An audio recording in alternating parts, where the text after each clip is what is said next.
신영철 선임 기자 어서 오십시오. 안녕하십니까. 오늘 Y뉴스에서는 어제 우리가 놓치고 갈 뻔했던 뉴스, 박근혜 전 대통령 기소 얘기를 좀 해봐야겠어요. 예, 박 전 대통령이 구속 기소됐죠. 네. 이제는 피고인으로 형사 재판을 받게 됐습니다. 박 전 대통령에게 적용된 혐의는 공교롭게도 18가지입니다. 18가지? 예, 그래서 박 전 대통령의 혐의 왜 18가지가 됐을까 이렇게 주제를 정해봤습니다. 아, 박 전 대통령의 혐의가 왜 18개나 됐을까? 네. 18개가 어떻게 해서 18개예요? 큰 줄기로는 직권남용 권리행사 방해와 강요가 11건이고 뇌물 수수가 1건, 제3자 뇌물 수수가 3건, 제3자 뇌물 요구가 1건이었고 공무상 비밀 누설 1건, 강요 미수 1건 등으로 18건입니다. 네. 이게 특검은 13건이었잖아요. 예. 5건이 늘어났죠. 액수도 크게 늘었던데, 뇌물 액수? 예, 뇌물 액수가 크게 늘었죠. 검찰은 박 전 대통령의 뇌물로 실제 수수한 금액은 368억, 약속 또는 요구한 금액을 포함하면 592억이라고 밝혔습니다. 그래요? 이게 이제 박 전 대통령이 이재용 삼성전자 부회장의 원활한 경영권 승계가 이루어지게 해달라는 부정한 청탁을 받고 정유라 씨 승마 관련 지원금 213억 원을 약속을 했잖아요. 예. 그중에 77억을 받았고 또 미르재단과 K스포츠재단에 각각 125억과 79억, 204억이죠. 한국 동계 스포츠 영재센터에 16억. 요것도 다들 뇌물로 포함이 됩니다. 그렇게 된 거군요. 여기에 롯데하고 SK. 롯데는 70억을 받았다 돌려줬고 네. SK는 요구만 한 이 금액도 포함이 된 겁니다. 포함을 시킨 거예요. 요구만 해도 포함이 됩니다. 요구만 한 것도 예. 뇌물에 포함이 돼서 500억이 넘게. 600억으로 봐야겠네요. 네. 이 혐의가 겹치는 것도 있던데 이거는 겹치는 것도 분리해서 의도적으로 18개 만든 겁니까? 의도적으로 혐의를 18개로 만들지는 않았을 겁니다. 그렇지만 혐의를 세분해서 늘리다 보니까 18개 혐의로 혐의가 됐을 가능성이 높아 보입니다. 세분해서? 예. 검찰의 발표를 보면은 검찰 자체 인지가 11건이고 예. 박영수 특검으로부터 넘겨받은 혐의가 7가지입니다. 특수수사에 정통한 검찰의 한 중견 간부는 검찰이 더 많은 역할을 했다는 걸 강조하기 위해서 혐의를 세분하다 보니까 아마 18개가 혐의가 됐을 거다 이렇게 얘기를 했습니다. 네, 박근혜 전 대통령이 이상하게 18이라는 숫자하고 인연이 깊어요. 사실 좀 그렇습니다. 어제도 그 기자들이 검찰 관계자에게 박 전 대통령의 혐의가 18개라고 보면 되냐 이렇게 물었더니 예. 공소장에 혐의 번호를 붙이지는 않는다. 근데 18개 범죄 사실이 공소장에 다 들어있다. 이렇게 답변을 했습니다. 그래요. 보도자료에는 18개 혐의가 다 적시가 되어 있고요. 예. 박 전 대통령이 참 어째 숫자 18과 참 인연이 참 깊습니다. 깊어요. 박정희 전 대통령이 18년간 집권을 했고 예. 그리고 박근혜 전 대통령은 정치를 시작하기 전까지 18년간 은둔 생활을 했죠. 은둔 생활한 것도 18년. 그리고 정치 활동을 한 것도 1998년 시작해서 2016년 탄핵 소추안이 가결됐으니까 그것도 18년. 예. 그리고 공교롭게도 18대 대통령이 당선이 됐고 재판에 회부된 혐의도 18개. 그러니까 이게 검찰에서 일부러 맞춘 거 아니냐는 얘기가 그래서 나오는 거예요. 한간에서는 그렇게 얘기 흘러나오는 겁니다. 맞아요. 하여튼 그건 그렇고 우병우 전 민정수석에 대해서는 왜 이렇게 급하게 기소한 겁니까? 영장이 기각된 지 닷새 만에 기소를 했는데요. 그걸 참 이해하기가 어렵습니다. 검찰의 기소대로라면 법원에서는 무죄가 날 가능성이 높다는 것이 법조계의 대체적인 반응이거든요. 맞습니다. 검찰이 그걸 모를 리가 없는데 박근혜 전 대통령을 구속 기소하는 성과를 거두고도 우병우에 대해서만 유독 관대한지 납득이 잘 되질 않습니다. 검찰이 우 전 수석에 대해 구속영장을 청구했을 때 법원에서는 범죄 성립을 다툴 여지가 있다고 기각을 했죠. 그렇죠. 그 얘기는 결국 무죄 가능성이 높다는 얘기가 재판으로 가도. 되는데. 그래서 검찰이 보강수사 좀 더 하고 따로 기소할 수도 있지 않겠는가 생각했는데 그런 거 없이 기소했어요. 그러니까 보강 수사를 하거나 아니면은 차라리 다음 검찰로 넘기거나 아하. 그럴까지 얘기까지 나왔는데 검찰은 무죄가 나더라도 어쩔 수 없다는 태도로 기소를 한 걸로 보입니다. 그러게요. 검찰이 이렇게 봐주기 수사라는 비판을 받는 이유는 검찰의 지금 수뇌부가 우 전 수석의 혐의와 연결돼 있기 때문입니다. 계속 그 얘기가 나오더군요. 예, 예를 들어서 정윤회와 십상시 문건의 부실 수사 문제에 대해서 제대로 수사를 하려면은 예. 김수남 검찰총장이 당시 서울중앙지검장이었습니다. 그렇죠. 검찰이 이 부분을 제대로 수사할 수 있겠습니까? 지금 검찰이. 그리고 특검이 공개한 통화내역 2,000건에는 예. 당시에 정윤회 문건 수사할 때는 포함도 되지 않았습니다. 그렇군요. 네. 근데 검찰에서는 우리는 최선 다했다 계속 항변을 하고 있잖아요. 검찰이 최선을 다했다고 하지 않은 적을 본 적이 있습니까? 그렇지만 검찰이 얼마나 부실하게 수사했는지를 하나만 예를 들어보겠습니다. 예. 서울중앙지검 노승건 1차장 검사는 세월호 참사와 관련된 직권 남용 문제에 대해 우병우. 검찰에서 수사 관계자와 법무부 대검 관계자 싹 다 조사했다 이렇게 얘기했습니다. 잠깐만요. 검찰에서 예, 수사 관계자, 예, 법무부 대검 관계자 법무부 대검 관계자 다 싹 조사했다. 싹 다 조사했다. 그럼 잘한 거잖아요. 이건 분명한 거짓말입니다. 그렇습니까? 검찰은 법무부가 세월호 수사팀이 해경 1, 2, 3정장에 대해서 업무상 과실치사 혐의 적용 못하게 압력 행사했다는 의혹과 관련해서 핵심 관계자들을 다 조사하지 않은 것으로 제가 확인을 했습니다. 그래요? 예. 노승건 차장의 발표대로라면은 예. 법무부 대검 관계자 싹 다 조사해야 되는데 당시 법무부 과장, 검찰국장, 법무부 장관까지 조사해야 됩니다.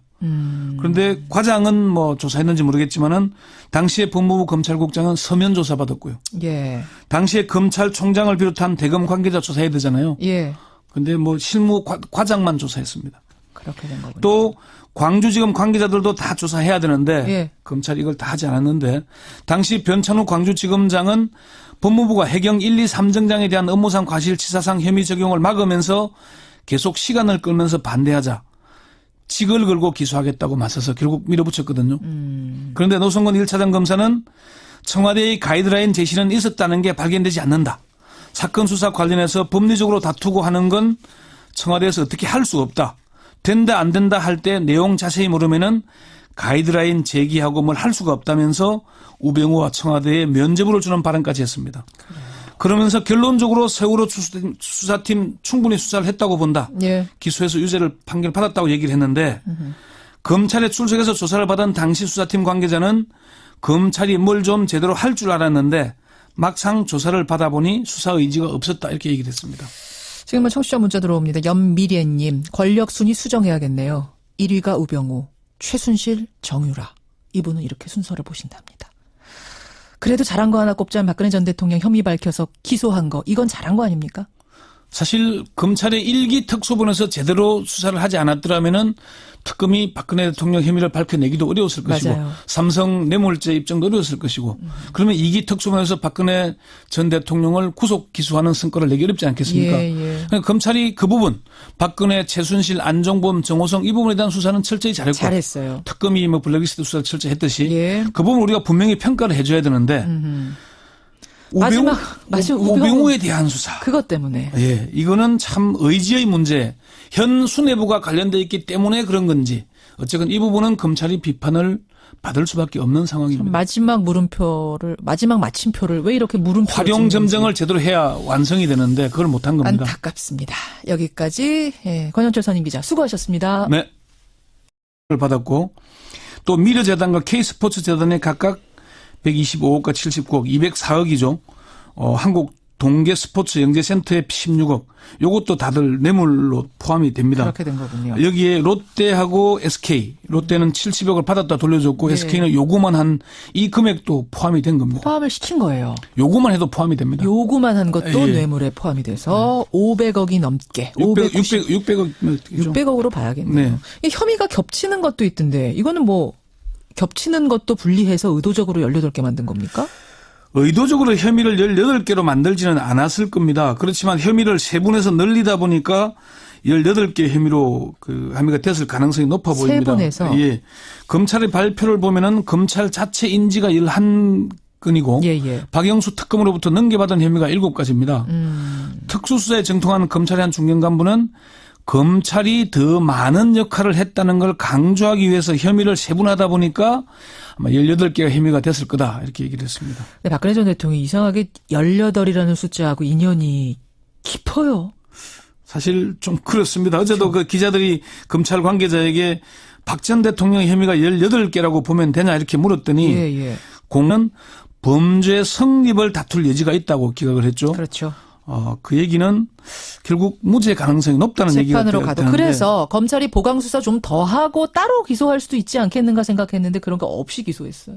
그러니까 보강 수사를 하거나 아니면은 차라리 다음 검찰로 넘기거나 아하. 그럴까지 얘기까지 나왔는데 검찰은 무죄가 나더라도 어쩔 수 없다는 태도로 기소를 한 걸로 보입니다. 그러게요. 검찰이 이렇게 봐주기 수사라는 비판을 받는 이유는 검찰의 지금 수뇌부가 우 전 수석의 혐의와 연결돼 있기 때문입니다. 계속 그 얘기가 나오더군요. 예, 예를 들어서 정윤회와 십상시 문건의 부실 수사 문제에 대해서 제대로 수사를 하려면은 예. 김수남 검찰총장이 당시 서울중앙지검장이었습니다. 그렇죠. 검찰이 이 부분을 제대로 수사할 수 있겠습니까? 지금 검찰이. 그리고 특검이 공개한 통화내역 2,000건에는 예. 당시에 정윤회 문건 수사할 때는 포함도 되지 않았습니다.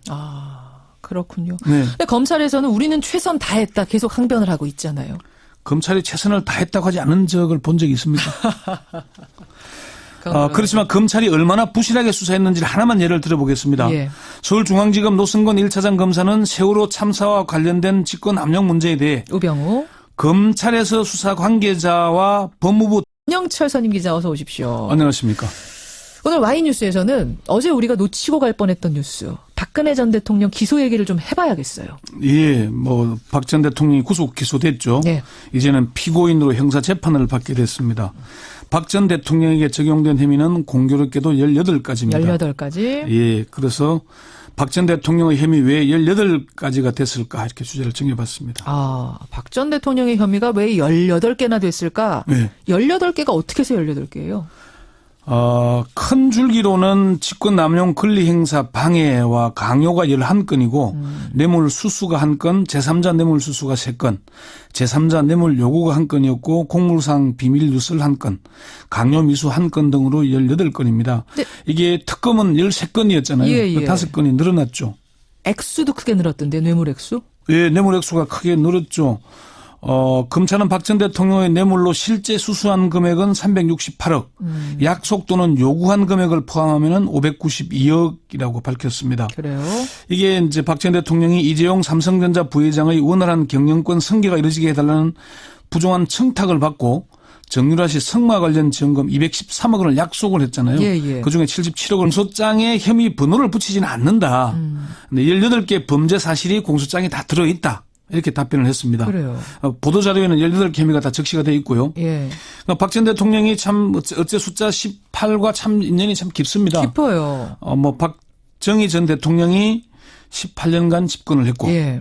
그리고 박근혜 전 대통령은 정치를 시작하기 전까지 18년간 은둔 생활을 했죠. 은둔 생활한 것도 18년. 그리고 정치 활동을 한 것도 1998년 시작해서 2016년 탄핵 소추안이 가결됐으니까 그것도 18년. 그리고 공교롭게도 18대 대통령이 당선이 됐고 재판에 회부된 혐의도 18개. 그러니까 이게 검찰에서 일부러 맞춘 거 아니냐는 얘기가 그래서 나오는 거예요. 한간에서는 그렇게 얘기 흘러나오는 겁니다. 맞아요. 하여튼 그건 그렇고 우병우 전 민정수석에 대해서는 왜 이렇게 급하게 기소한 겁니까?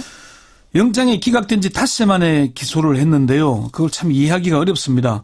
검찰의 기소대로라면 법원에서는 무죄가 날 가능성이 높다는 것이 법조계의 대체적인 반응이거든요. 맞습니다. 검찰이 그걸 모를 리가 없는데 박근혜 전 대통령을 구속 기소하는 성과를 거두고도 우병우에 대해서만 유독 관대한지 납득이 잘 되질 않습니다. 검찰이 우 전 수석에 대해 구속영장을 청구했을 때 법원에서는 대검 관계자 싹 다 조사했다 이렇게 얘기했습니다. 잠깐만요. 검찰에서 네. 수사 관계자, 예, 법무부 대검 관계자 법무부 대검 관계자 다 싹 조사했다. 싹 다 조사했다. 그럼 잘한 거잖아요. 이건 분명한 거짓말입니다. 그렇습니까? 검찰은 법무부가 세월호 수사팀이 해경 1, 2, 3정장에 대해서 업무상 과실치사 혐의 적용 못하게 압력 행사했다는 의혹과 관련해서 핵심 관계자들을 다 조사하지 않은 것으로 제가 확인을 했습니다. 그래요? 예. 노승건 차장의 발표대로라면은 예. 법무부 대검 관계자 싹 다 조사해야 되는데 당시 법무부 과장, 검찰국장, 법무부 장관까지 조사해야 됩니다. 그런데 과장은 조사했는지 모르겠지만은 당시에 법무부 검찰국장은 서면 조사 받았고요. 예. 당시에 검찰총장을 비롯한 대검 관계자 조사해야 되잖아요. 예. 그런데 실무 과장만 조사했습니다. 그렇게 된 거군요. 또 광주지검 관계자들도 다 조사해야 되는데 예. 검찰이 이걸 다 하지 않았는데 당시 변찬우 광주지검장은 법무부가 해경 1, 2, 3정장에 대한 업무상 과실치사상 혐의 적용을 막으면서 계속 시간을 끌면서 반대하자 직을 걸고 기소하겠다고 맞서서 결국 밀어붙였거든요.